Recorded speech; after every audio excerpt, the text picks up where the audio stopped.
Good afternoon. Welcome to Indian Newslink podcast.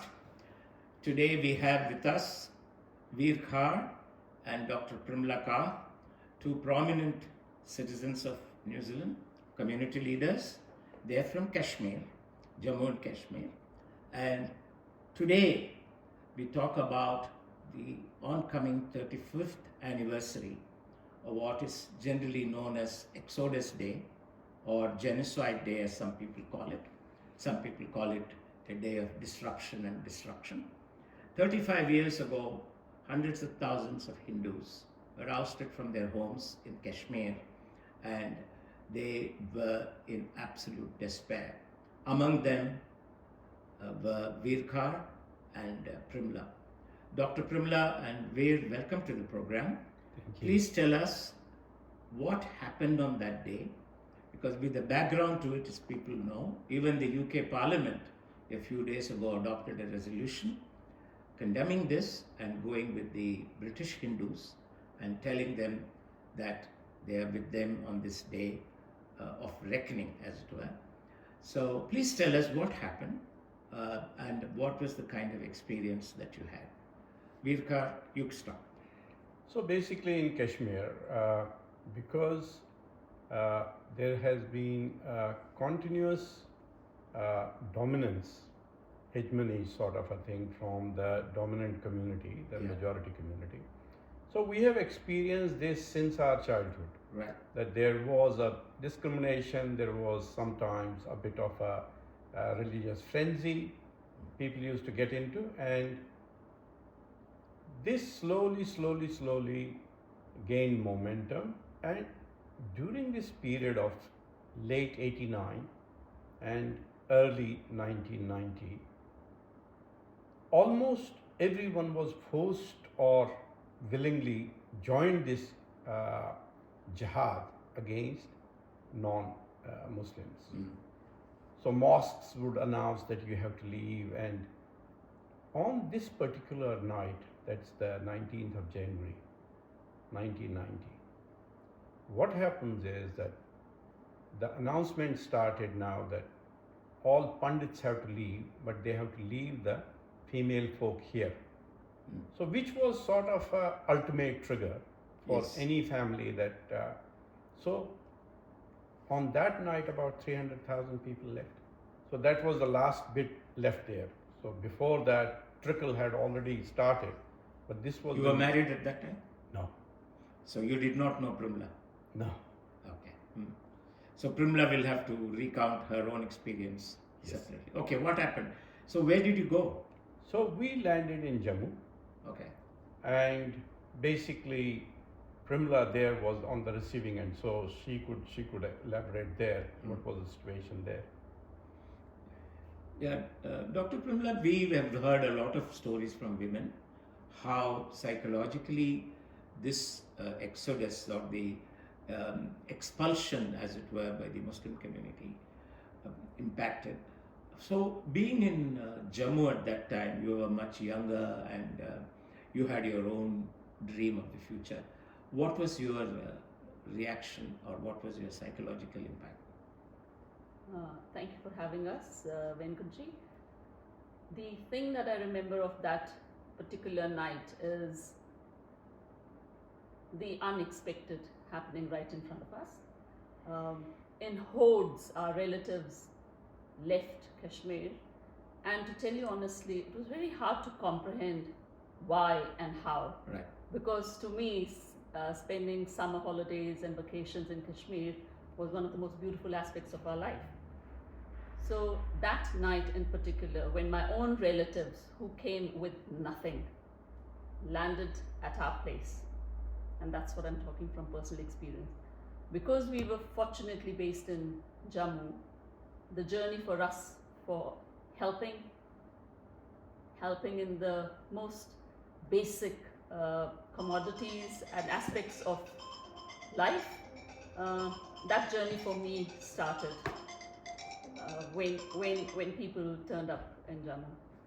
There were tears, sorrows, and I think it was the unexpected that was really staring us in our face. Then how long did this continue? How many days did this people coming in from Kashmir, from the valley to Jammu, how long did this happen? And how many people do you think came in? So through this? basically, 300,000 that time. There were still some brave hearts who thought that maybe we will still be able to stay back. Yeah, So then massacres started happening. You must have heard yeah. about those, like some 15 Sikhs at one place. Then there was Sangrampura, then there was Vandhama, then there was. So all those massacres, so the trickle continues even till today. So now the numbers may be less than maybe 2,000-3,000 people left there Left in the valley. in the valley. And during this period, when this was getting into the high sort of a crescendo sort of a thing, there were some Muslims who would like to resist it. They got killed at the same time. So they were not spared. So there were Muslim sympathizers Yes. who were against this Yes. kind of Yes. expulsion. Yes. Because every society has moderate people as well. Yes. I covered Kashmir during my India days from somewhere around 1967, 68 until the time I went overseas. 1990, I was certainly not in India. But when we heard about it, about the genocide that happened, we were very worried because thousands and thousands of people were being displaced. At that point of time, we were looking at Palestine, where a similar thing was going on. So, after all these 35 years, is there some kind of organization globally or some kind of a movement which has brought all of you together? Or is it all at every country you have people getting together? You see, there were immediately when we reached Jammu, like trucks would drop people on the roadside because there was no facility, no experience of this sort. So, as Primla said, like there is a Sabha in Jammu, Yeah. which is Kashmiri Pandits organized in Jammu, and at that time, Primla's dad, Mr. Khosa, Tralukinath Khosa, he was involved in that Sabha, who later was basically presiding that association also. So they immediately got together to provide some basic help. Likewise, there were other organizations. There was a lot of RSS groups who immediately got organized, and they provide the most, I'll say, commendable support In Jammu. in Jammu. Okay. And then because people Jammu started getting too much, then people started carrying forward. They boarded trains and went to Delhi. Some went to Chandigarh. Some even traveled to Pune. So all these places, the camps started coming up. So Kashmiri Pandits started from their homes, suddenly refugees in their own country, and for no reason of this. Like if there was a difference between some politicians and Government of India, we had never said don't do it or do it. Actually, from what we understand, is that it all started in 1947, went on when India became a republic. Like they said that, do Vidhan, do Pradhan, do Nishan, ek country mein nahi ho sakta hai. That was the formula under which Article 370 was abrogated on 8th of August 2019. Do you think this, what was your reaction when Article 370 was removed and the Hindus, it's kind of reinstated, the Uniform Civil Code will come, so that the obnoxious practices that were being followed of women losing property rights, women losing marriage rights, etc., has this given people like you, who have spent 35 years away from your home state, any kind of hope that things will improve, or do you still think that nothing much has happened? Before Primla answers in detail, I want to say one thing. It didn't start in 47. It started well before that. Right. Since the arrival of, I'll say, the jihadi element, and there was moderates, but all those people who have been responsible for this is not the first exodus for Kashmiri Pandit. No, but it has happened became repeatedly. No, we are only talking of 47 because India became a free country. The destiny was in India's hands. But of course, prior to that, with Minto Marley reforms, there was a talk of a separate Muslim state, separate state for Hindus in India and all that. That did not work through the Minto Marley reforms of the 1900s. But the problem was that when India became free, the destiny of India was in India's hands. So they were supposed to manage the affairs. So coming back to my question, tell us about what you think of 370, both of you, and how it has made any change, either psychologically or realistically. See, in a more any modern country, the law has to be equal for all, and law has to reflect the level of civilization any person, any place has. 370 is basically a very backward. It was a very backward provision there, where women rights were different and men rights were different, and if you were a cleaner, you had a different right, and so I don't think there is much to talk about it. Even the majority people in Kashmir today feel that they have liberated themselves from something because their own children, their own women, their own daughters were being given a different treatment. So 370 has brought about some change. Absolutely, absolutely. Injustice anywhere, if it is rectified, it's a source of joy to any sane, civilized human being. It may or may not directly impact my life or my family's life at this point of time when I'm not living in Kashmir. But if injustice has been rectified, it's a reason to celebrate. A small step, but definitely. And here we talk of women's right. Women through centuries have had to work hard, no matter which society they belong to. Correct. And if there are systems set in place to disempower them, then I don't think any person in their right mind would object to getting rid of those legal factors which help them grow. So that's my feeling about. I think you're right. I mean, women have to be given equal status. India is a country which has always, it is a land of Shakti, where women are worshipped. The only religion which worships women is the Hindu religion. No other religion worships. You're right. I think if you rightly put it, if women are disempowered, then it's not a good society. So do you have, Primla ji, hopes that there will be peace in the valley, that over the next 10, 15 years or so, the valley will become another, once again, the Jannat as they used to call it, that paradise on earth? Absolutely. We every day when we wake up with hope in our daily life and whatever might be happening around us.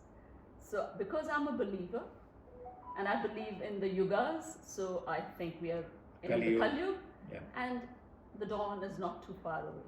I may not personally be able to see it, but why not? It will be there. It will be in the future, and good always does prevail over bad. Finally, what have you told your children about Kashmir? Did they ever ask you, why did you come to New Zealand? We hear about Kashmir.